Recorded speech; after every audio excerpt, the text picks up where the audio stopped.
عن أبي مسعود عقبة بن عمر الأنصاري البدري رضي الله تعالى عنه قال رسول الله صلى الله عليه وسلم إن مما أدرك الناس من كلام النبوة الأولى إذ لم تستحي فاصنع ما شئت رواه البخاري.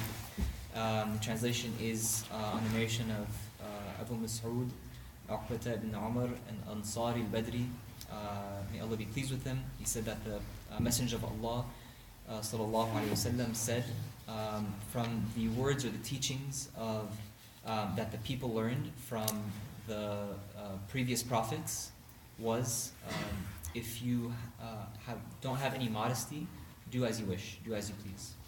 And inshallah we'll get into some of the explanation for that. And again, these lectures are from Mufti Kamani's podcast, so if you guys want more details, please go there. So we'll go into the Sahabi because it's the first time we come across the Sahabi. A little bit of background on him.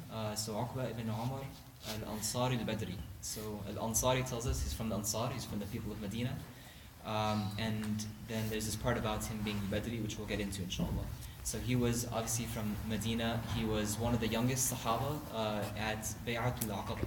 Bay'at al-Aqaba was when the people of Medina came to the Prophet ﷺ and they came up with an agreement to have him move to Medina for safety and to preach. And so it happened twice. There was the first year they met the Prophet ﷺ, and then they said they'd come back the second year with more people and an agreement. And so he was there at the second time when they came back, and he was the youngest from amongst them. So he was a very young companion. And so that gets into the next part about him being al-Badri. And there's a difference of opinion if he was actually at Badr. Some say yes, some say no. Most people say no because he was too young, and that he got the name Badri because he spent some time near the wells there. And when he moved to Kufa later on, the people called him Badri. But anyway, this is the Sahaba. He narrates over 100 hadith.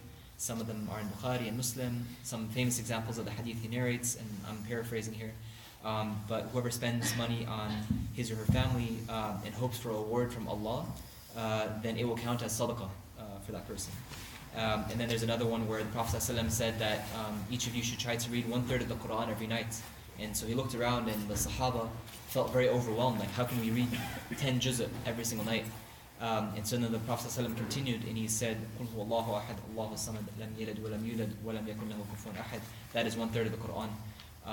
And so he was talking about the weight and the importance of Surah Al-Ikhlas and how we should repeat it often. There's another hadith about whoever reads the last 2 verses of Surah Al-Baqarah, they will suffice him for Allah's protection and mercy. So that's a hadith he narrates. And then another hadith he narrates is that the majority of the ummah will not gather on misguidance. So these are some of the famous examples of hadith that he narrates. He was very close to Sayyidina Ali radiallahu anhu, and he stuck with him during the times of the Fitan, and he became the governor of Kufa briefly when Ali was fighting in those periods of time. And so he passed away shortly thereafter, a little bit after Ali radiallahu anhu passed away. He actually had passed away. It was around 40 years after the Hijrah when he passed away. And so that's a little bit about the Sahabi who narrates this. So getting into the hadith itself, it starts off with from what people learned from the previous prophets was, and then this concept of modesty. So what does that mean, people learn from the previous prophets? This is an example of kind of the consistency of Islam in preaching the previous messages. Islam came to renew a lot of the previous messages from the prophets before the Prophet Muhammad ﷺ. And this is an example of a lesson that he brings to us from previous prophets and connects us to that tradition. And it's also a lesson to us that not everything in previous traditions is abrogated. There's still things that we can learn that is consistent and part of the tradition from all prophets.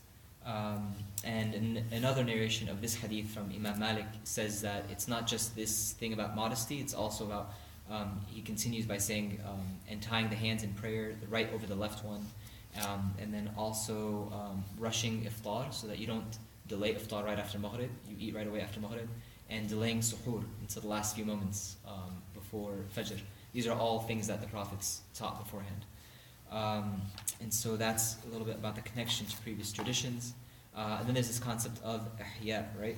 So إِذْ لَمْ تَسْتَحِي, تَسْتَحِي comes from ihya, to have modesty, is how we might translate it in English. And so we'll get into a few different ways of defining haya, this concept of haya. The first one comes from Imam al-Jurjani, who says that haya means to hold back the self from something and to leave it out of concern from reprimand. So example of this would be, you wear clothes in public because if you went out not wearing clothes in public, people would look at you weird and say bad things about you. And there's another thing is maybe if you don't skip red lights, you stop at red lights because you're afraid of other drivers looking at you weird or getting pulled over by the cop. So those are examples of holding back from something even if you have like a will to do it or a desire to do it out of fear of reprimand. So it's kind of this idea of self-control. And so this kind of brings this idea of how important society is in kind of regulating our behavior and having this idea of modesty in society, which is something we see less and less of maybe today, but even just a generation ago, if in like a movie or a film or in the streets someone was like holding hands, people would be like very like, whoa, like how could that happen? And so people refrain from public displays of affection because of that reason. And so it kind of keeps society in check and keeps morality in public in line.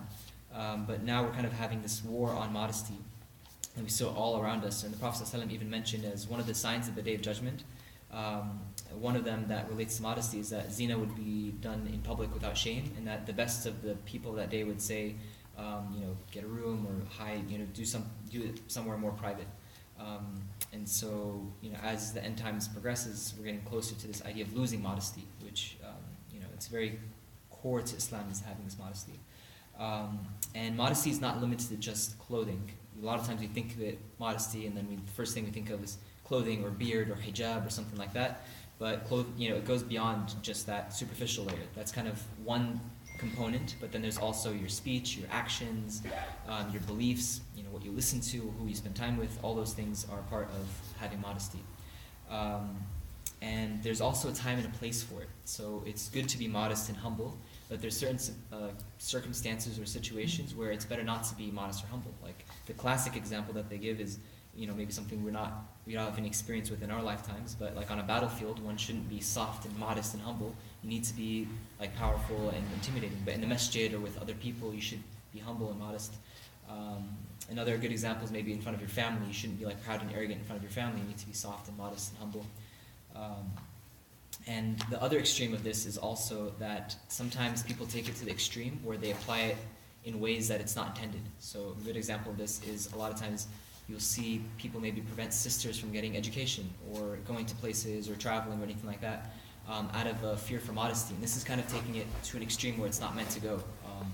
You're not supposed to limit people's education or life out of modesty. It's supposed to be a balance, and it's also not supposed to create a double standard. Guys and girls are both asked in the Quran and the Hadith to like lower their gaze and to have a sense of modesty. It's not just for women, but a lot of times the way that it's culturally expressed is that it's limited to women. And so we need to be very aware of that. Is that there's a standard for both men and women for having modesty and respecting other people's modesty.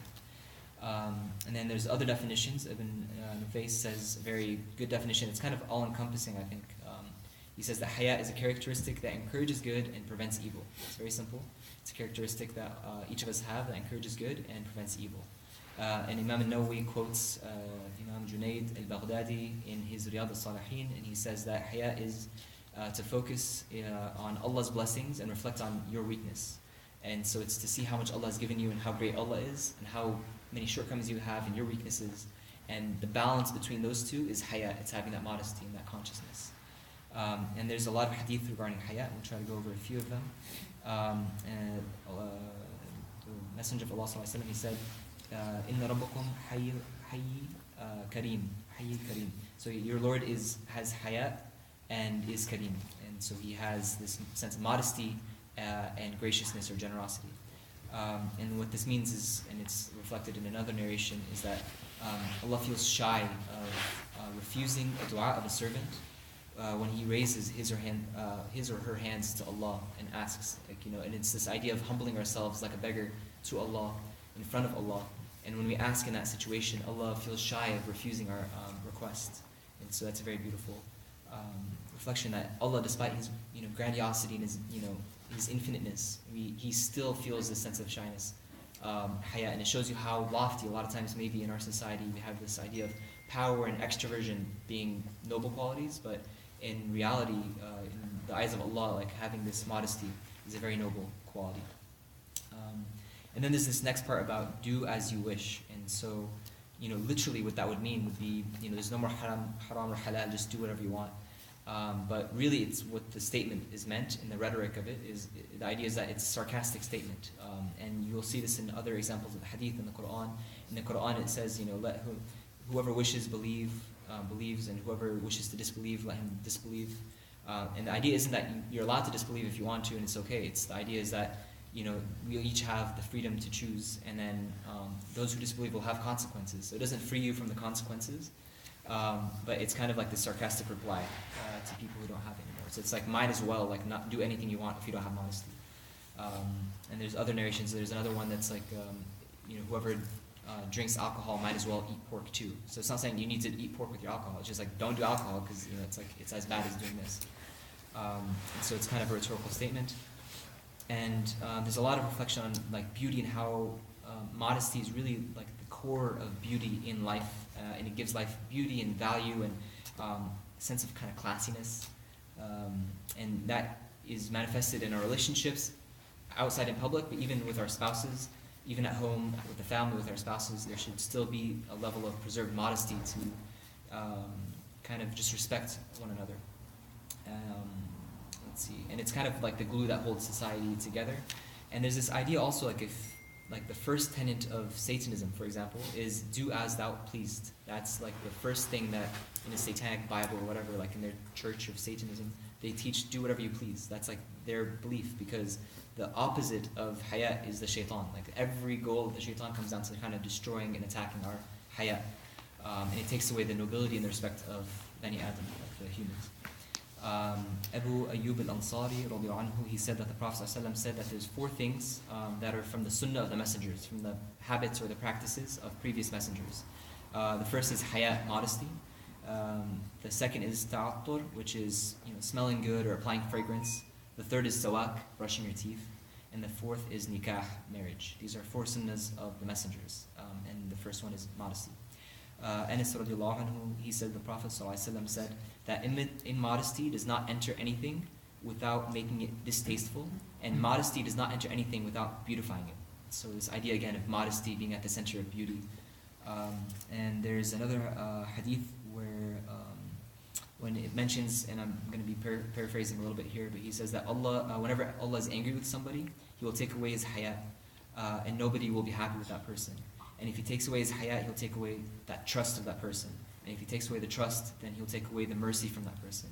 And if He takes away that mercy, then He'll take away that chain or the link that he has or she has to Islam. And if he doesn't have or she doesn't have that link to Islam anymore, then they're nothing more than a transgressing devil. And so this idea, it's like kind of this domino effect where haya is that boundary that's keeping us protected. And there's another example of a man who was scolding his brother for being too modest. And the Prophet ﷺ said, leave him be. Indeed, haya is a part of faith. And then again, another hadith that says, haya will only bring khair, only bring goodness. And then there's another beautiful hadith where there's a man, sahabi named Ashja' al-Ansari, and he said that one day the Prophet ﷺ came up to him and he said that you have 2 qualities that you possess that Allah loves. And so the man, Ashja', he said, what are they? He says, al-hilm wal-haya, which is forbearance and modesty. And so he asked, is this something I've always had or recently developed? And he said, always. And so he said, alhamdulillah for He who created me with the quality that He loves, with what Allah loves. So it's also a very beautiful example. Again, like how a lot of scholars in the past hadith have categorized things into different blocks to help us understand them. There's 2 kind of broad categories. One is al-nafsani, that people have pointed out, and the other is al-imani. So al-nafsani form of haya is that which is kind of innate. It's the natural haya that everyone feels. We kind of went over the example of clothing. Doesn't matter if you're Muslim or atheist or Christian, there's still this sense of kind of modesty when it comes to clothing in public. You don't go out nude. At least it's not something natural. People can be trained to do that. And then there is this sense of al-imani, which comes out of iman, knowing the right from wrong, loving and fearing Allah. So for example, for a Muslim, if they leave prayer, there's a sense of kind of shame that comes with leaving prayer, that maybe a non-Muslim doesn't have that because they've never been introduced to prayer. And so that kind of sense of having that consciousness of Allah gives us an additional layer of haya. And Ibn al-Qayyim, he mentions 10 different types. We'll try to go over them very briefly and then wrap it up, inshallah. And so the first one is al-janiyah, which means shame from a crime, kind of like the example is Adam when he ran away after committing the sin in heaven. Then there's al-taqsir, which is shameful for our shortcomings. We wish we could do better even when we try to do good. Al-ijlal, which comes from the reflecting on the beauty and the greatness of Allah, the jalal of Allah. And so in response to His greatness, we feel this kind of like shame in front of Him, and this modesty. There is also al-ikram, which is like hospitality. The example of the Prophet ﷺ, who had guests that stayed too long, but he kept hosting them and never made them feel bad for staying too long, even though he wanted them to leave. And there is this shyness in personal affairs.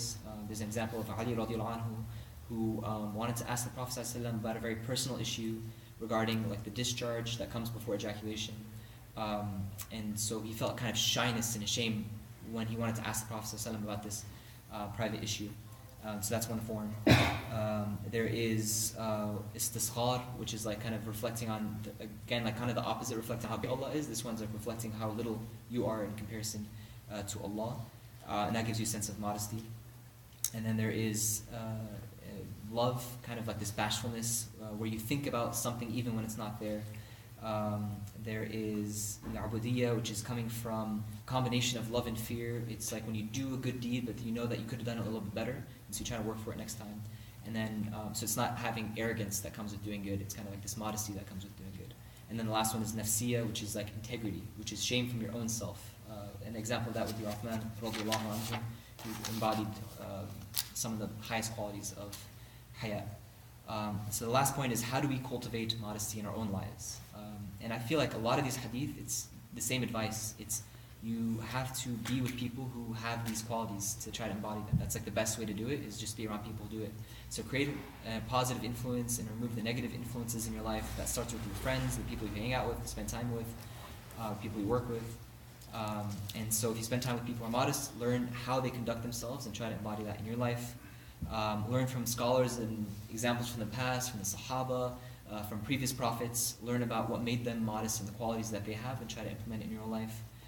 Again, leave negative influences, bad friends, people who take away that sense of modesty or shame that you have. And then the last, like most important one, maybe for our time, is beware of the media and the internet and how it affects us. It really is this kind of war on modesty that we see all around us, and a lot of times we become so desensitized we don't notice it. You know, we don't notice that shampoo commercial that comes on and it's very immodest. And you're like, oh, it's just a shampoo commercial. But then if you reflect on it, you know, like 100 years ago, if you showed someone that shampoo commercial, it would have been like crazy. It would have been like, how the heck is this being shown? And that happens in movies and music and our social media and conversations and about these things. And so just being kind of aware of that, trying to maybe cut down some of that, or finding better alternatives to it. You know, less imagery, more text is maybe a good way to do it. You know, what's PG-13 now was like rated R just like 20 years ago. And then like again, like the last thing is not trying to make it too extreme on yourself either. So let's say like you say that this TV show is maybe immodest. It doesn't mean just don't watch anything, because then you're gonna have this kind of emptiness there. You're gonna have this temptation always. Try to find an alternative, and if you find an alternative, it'll make it easier to leave those kind of things. And so the last hadith we'll wrap up with was from Ibn Mas'ud, who said that whoever has no shame in front of people will have no shame in front of Allah. And so inshallah, it's a very important quality. I think we've learned today how important haya is to Islam, and may Allah save us and our progeny from immodesty, inshaAllah. Jazakallah.